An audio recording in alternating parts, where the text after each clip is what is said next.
I think there's a great need for a way to communicate about the stories that we all follow together. And what I mean by stories is news that is an ongoing series like the presidential elections or sports teams or television entertainment. These are the things that we all talk about at the water cooler at work.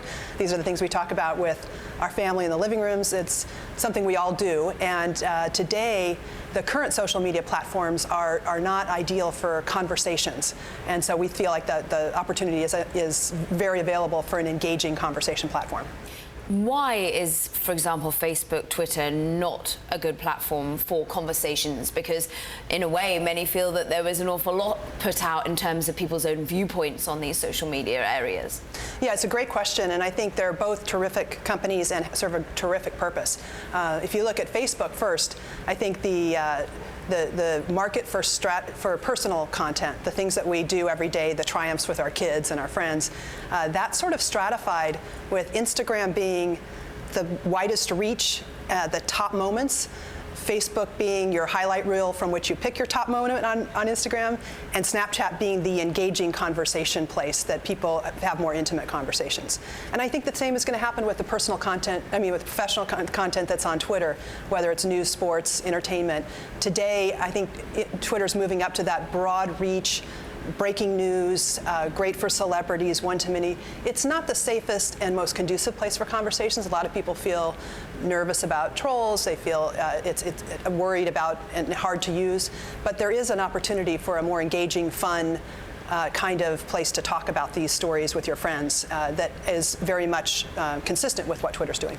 So how will Raftr protect people? How will you ensure that there isn't trolling? How will you ensure that you don't have the knock-on effects of, in many ways, the fake news that has become so much a concern to many? Yeah, it's a great question. I don't know that we can ever fully protect it. It is the internet, after all. I'm sure that we'll see some of those same issues. But I think we've tried to build in some safeguards. So, for example, we have a phone number as our registration.